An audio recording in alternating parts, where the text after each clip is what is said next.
Class 10th के बाद का क्या प्लान है?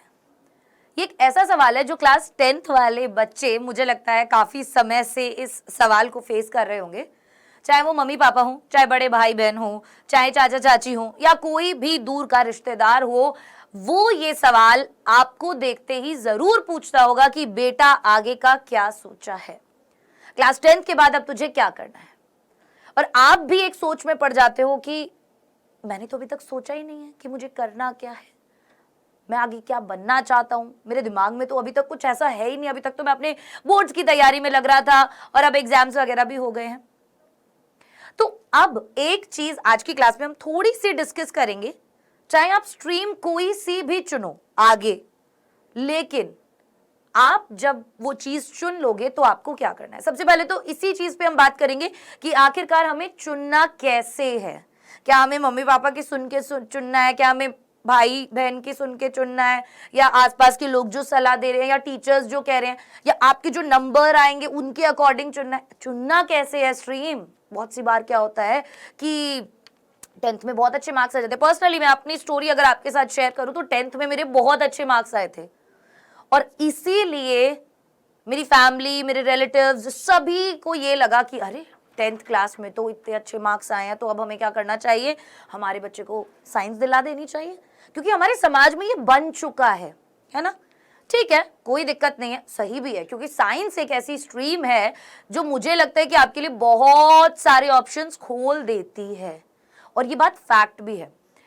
अब आपको कैसे चुनना है, जैसे मैंने तो उन सबका सुना, ठीक है, उसके बाद मैंने वो स्ट्रीम ली, बट आगे जाके मुझे कुछ समय बाद ये रियलाइजेशन हुआ कि मुझे ये नहीं लेना चाहिए था, और फिर मैंने ग्रेजुएशन में जाकर अपनी स्ट्रीम वगैरह बदली, तो उसमें बहुत ज्यादा कियोस हुआ। और ये क्यों हुआ? क्योंकि मैंने एक प्रॉपर प्लानिंग नहीं की, मैंने अपनी बात सामने नहीं रखी। तो ये गलती आपको बिल्कुल भी नहीं करनी। आज मैं यही बात आप लोगों से डिस्कस करूंगी कि आपको लग रहा है कि आपके मैथ्स में, ठीक है, इतने नंबर आए हैं, या आपके साइंस में इतने मार्क्स आए हैं, तो आप अपने मार्क्स देखकर अपना स्ट्रीम चूज मत करना। आप चूज करना कि आपको किस चीज में इंटरेस्ट है। हो सकता है आपको आर्ट्स अच्छी लगती है, हो सकता है आपको कॉमर्स में जाना, हो सकता है आपको ये मतलब आपका फिजिक्स, केमिस्ट्री, मैथ्स या बायोलॉजी लेना हो, ठीक है, और भी बहुत सारी चीजें हैं, जर्नलिज्म करना हो, कुछ भी मन हो सकता है आप लोगों का। तो अपनी जो गट फीलिंग कहती है ना कि मुझे ये करना है, ना कि बाकी लोग क्या सोचेंगे, अगर मैं आर्ट्स ले लूंगा तो बाकी लोगों का नजरिया बदल जाएगा, ऐसा कुछ नहीं है। लेकिन अगर आपको बहुत स्ट्रॉन्ग तरीके से ये लगता है कि हाँ मुझे तो साइंस ही लेनी है, या मुझे तो बायो या मैथ्स या फिजिक्स या केमिस्ट्री इन्हीं सब्जेक्ट्स में बहुत ज्यादा इंटरेस्ट है, तो अपनी जो फीलिंग है ना अंदर की, उसके साथ ही जाना है। अब क्योंकि अगर आप साइंस लेते हो तो मैंने जैसा कि बोला कि आपके लिए बहुत सारे ऑप्शंस खुल जाते हैं। ऐसा नहीं है बाकी स्ट्रीम में ऐसा नहीं होता है, बाकी स्ट्रीम में भी ऐसा होता है। लेकिन जिन बच्चों को साइंस लेना है उनके लिए आज मैं कुछ गाइडेंस लेकर आई हूं और कुछ बातें उन्हें बताना चाहती हूं। सबसे पहली बात तो ये कि अगर आपने चूज कर लिया कि आपको मैथ्स लेना है या आपको बायोलॉजी लेना है, ठीक है, आपने अपने मार्क्स भी देखे, आपको खुद भी लगता है कि नहीं यार मुझे इंजीनियर ही बनना है या मुझे डॉक्टर ही बनना है, तो उसके लिए या फिर आगे जाकर भी ऐसा नहीं है कि अगर आप साइंस लेंगे तो आप इंजीनियर या डॉक्टर ही बनोगे। ऑब्वियसली आप पता नहीं कोई गवर्नमेंट एग्जाम भी दे सकते हो, आप बहुत सारी चीजों में जा सकते हो। तो अब जब आपने ये चुन लिया कि हाँ मेरा फोकस, मेरा गोल, मेरा एम जो है यही है और मुझे यही करना है, उसके बाद अब आपको 11वीं क्लास के अंदर अपनी तैयारी कैसे करनी होगी। क्योंकि 10th क्लास में होता है ना, हम बहुत ज्यादा छोटे होते हैं, ठीक है, तो 11th क्लास के अंदर जब हम आते हैं तो सबसे पहली चीज मैंने बोला कि आपका जो गोल होता है, आपका जो एम होता है, सबसे पहली बात वो फिक्स्ड होना चाहिए, ठीक है, डाइसी नहीं होने चाहिए। किसी के प्रेशर के अंदर आकर आपको किसी भी बात का कोई भी डिसीजन नहीं लेना है, क्योंकि एक बार अगर आपने कोई चीज चुन ली तो उसके बाद जब आगे जाके आप उसे चेंज कर पाओगे, बट आपका समय बहुत ज्यादा बर्बाद हो जाएगा। अब अगर मान लीजिए आपने साइंस को चुन ही लिया है और 11th क्लास के अंदर आपका पाला अब साइंस से पड़ चुका है, तो आपको करना क्या चाहिए। देखो 10th क्लास ठीक है, अच्छा होता है सब कुछ, ठीक है, बच्चे होते हैं, हम छोटे होते हैं, बट 11th क्लास के अंदर आप सभी को जो आपके गोल को लेकर, आपके एम को लेकर जो फोकस और जो डिटर्मिनेशन दिखाना होता है, अक्सर बच्चा हैबिचुअल नहीं होता उस चीज का। जैसे ही क्लास 11th आती है ना, तो एकदम से जो कोर्स होता है, साइंस वाले बच्चों की बात कर रही हूं, वो बहुत ज्यादा टफ लगता है बच्चों को। नई नई चीजें दिखाई देती है उन्हें। जब कोई एक टॉपिक जो साइंस में उनके छोटा सा होता था, अब उस पर पूरे पूरे चैप्टर्स जब बच्चों को दिखाई देते हैं तो बच्चे बहुत ज्यादा डर जाते हैं। और अभी तक हैबिट क्या होती है? हैबिट वही 10वीं वाली होती है, 9वीं 10वीं वाली होती है, ठीक है, कि हो जाएगा, कर लेंगे आराम से। बट धीरे धीरे धीरे धीरे जैसे जैसे 2 महीने 3 महीने वो इसी जोश में, इसी उत्साह में बिता देते हैं, और बाद में जाकर जब वो अपना पहला एग्जाम देते हैं 11th क्लास का, तो उन्हें ये रियलाइज होता है कि यहां तो बहुत ज्यादा गड़बड़ होने वाली है, ये तो बहुत कुछ है, मुझे तो कुछ नहीं आता। और बच्चा बहुत ज्यादा ना डिप्रेशन की ओर जाने लग जाता है कि अब मैं क्या करूं, सिलेबस को कंट्रोल कैसे करूं, मेरे तो इतने चैप्टर्स पेंडिंग हो गए हैं। और 11th क्लास का रोल 12th क्लास में तो आप मान लीजिए बहुत ही ज्यादा है। अगर आपके 11th के कॉन्सेप्ट्स क्लियर नहीं है तो 12th में तो आपकी मतलब कि लंका लगने वाली है, ये बात समझ लेना। तो अब करना क्या चाहिए? सबसे पहली बात, आपको गाइडेंस बहुत ज्यादा जरूरी होता है। जैसे ही आपकी लाइफ में एक बदलाव आ रहा है उस समय पर, अब आपने जब क्लास 11th के अंदर साइंस को चुन ही लिया है, तो आपको सबसे पहली बात ये ही ध्यान रखनी होगी कि आपको स्टार्टिंग से पढ़ाई करनी होगी। स्टार्टिंग से ही आपको ध्यान देना होगा।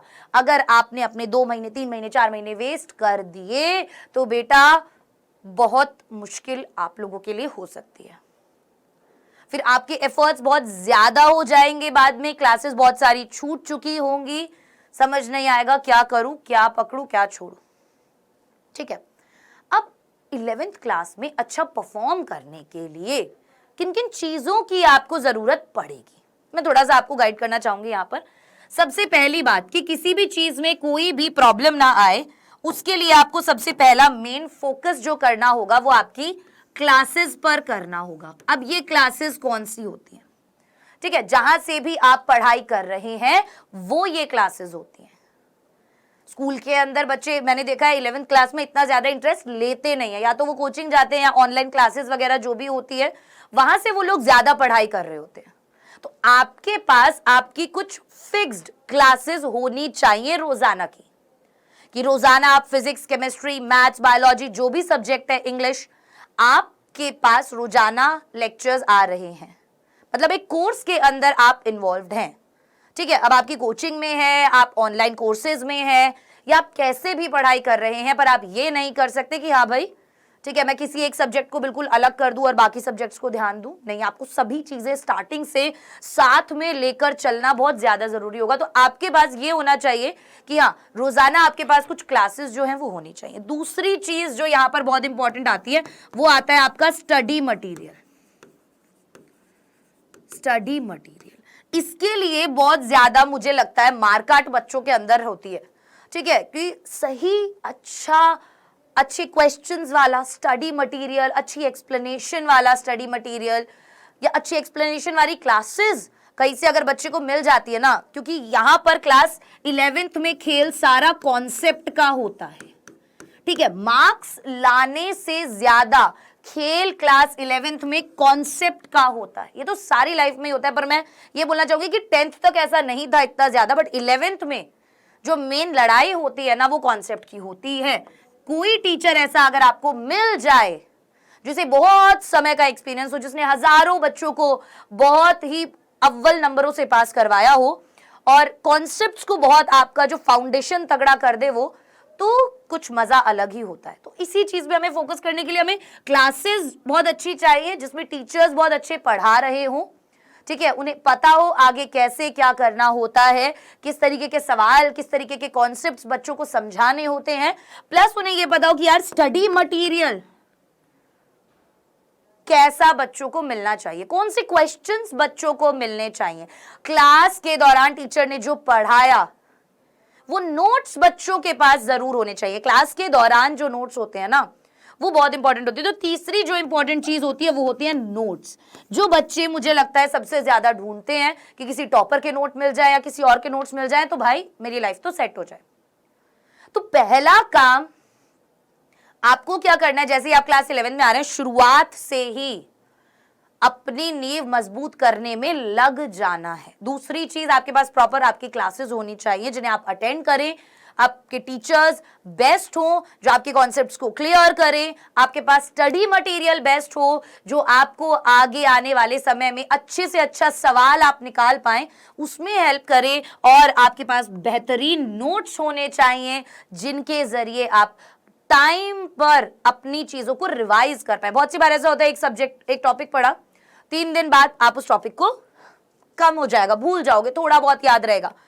तो करना क्या है, ऐसे नोट्स हो जो भाई आपने एक दिन में 1 घंटे में वापस से अपने नोट्स को रिवाइज किया और चैप्टर थोड़ा सा वापस से रिवाइज हो गया, तो ऐसा नहीं हुआ कि बिल्कुल भूल गए।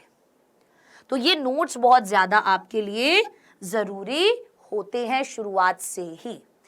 एक चीज और, बैकलॉग, भाई ये इकट्ठा करना ही नहीं है अपने को, ये इकट्ठा नहीं करना।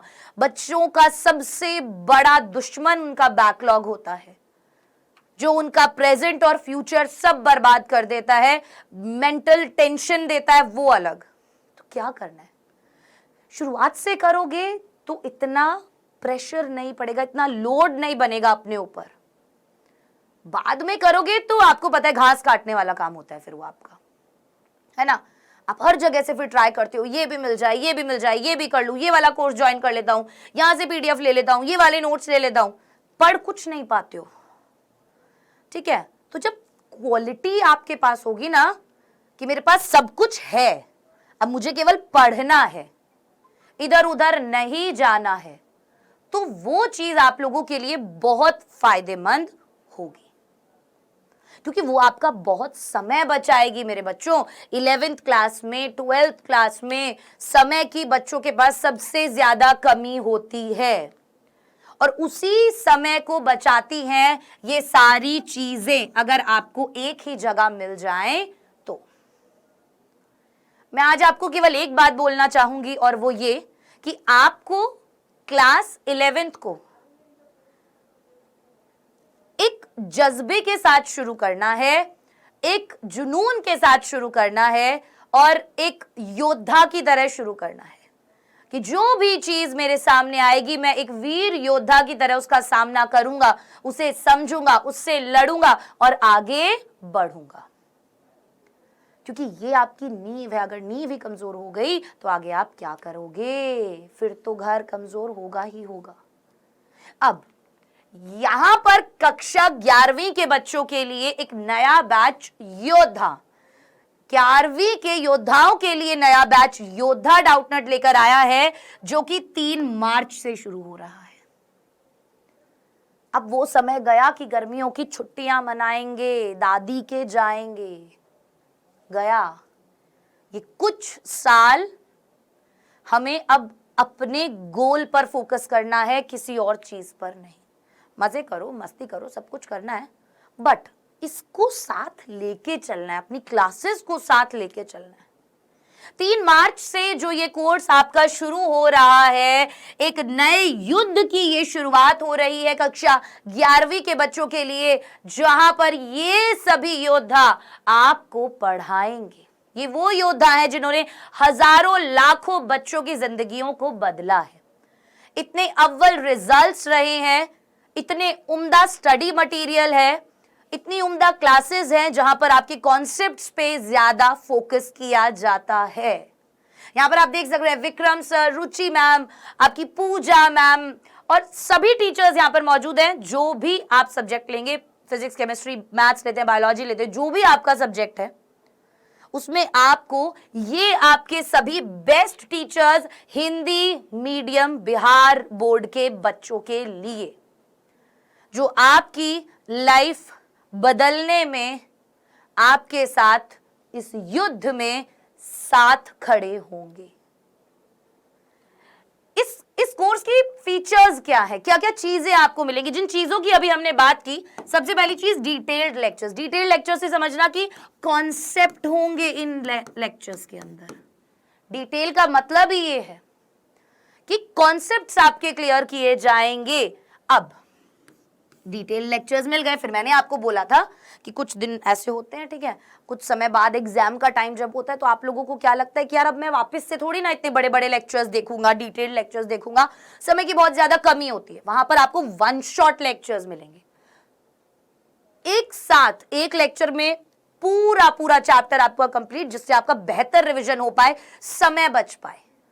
उसके बाद आपके लिए लाइव सेशन जूम सेमिनार होंगे जिसमें आपको गाइड किया जाएगा, गाइडेंस आपको प्रोवाइड की जाएगी। और वो क्यों? क्योंकि इस समय पर आप भटके नहीं। बहुत सवाल हमारे दिमाग में चलते हैं क्योंकि बहुत लोगों की सलाह हमारे ऊपर आ रही होती है, बहुत सारी चीजें हम अपने आसपास देख रहे होते हैं और कंफ्यूज हो रहे होते हैं। वहां पर आपको सही रास्ता दिखाने के लिए ये टीचर्स मौजूद रहेंगे बेटा जी। उसके बाद बारी आती है आपके जो भी सब्जेक्ट है उन सभी के मिलने वाले आपको, और नोट्स जो आपको क्लास में स्लाइड्स वगैरह होती हैं, ठीक है, आपके चैप्टर के प्रॉपर डिटेल्ड नोट्स वगैरह जो होते हैं वो सब आपको मिलेगा। तो इनके लिए भटकने की जरूरत ही नहीं है। करें क्या ना करें, कहां से मिलेगा कहां से नहीं मिलेगा, ये सवाल ही खत्म हो गया। यहाँ पे सब कुछ एक जगह है, केवल एक काम तुम्हारा है यहाँ पर, और वो है पढ़ने का। बस यहाँ पर देखना, चैप्टर के टेस्ट आपके साथ साथ लिए जाएंगे कि अगर कोई एक चैप्टर हो गया, कंप्लीट हो गया, अब टेस्ट दो उसका, पता चले तुम्हें भी कि कहां स्टैंड कर रहे हो। मुझे तो लगता था चैप्टर मुझे पूरा आ गया, पर नहीं, मुझे तो नहीं आया पूरा, मैं तो टेस्ट में नंबर ही नहीं ला पाया, मतलब कहीं ना कहीं कमी रह रही है। और सवाल इतने उम्दा होंगे इन टेस्ट के अंदर जो आपको आगे कॉम्पिटिटिव एग्जाम्स के लिए प्रिपेयर करेंगे। उसके बाद आपको प्रॉपर होमवर्क दिया जाएगा। जिस दिन भी आपको टीचर ने जो भी पढ़ाया उसका होमवर्क मिलेगा आपको। उन सवालों को घर पे बैठकर करना है, उनके सॉल्यूशंस भी मिलेंगे आपको। कहीं अटकते हो, सॉल्यूशन देखो, समझो, डाउट्स पूछो टीचर्स से क्लास में।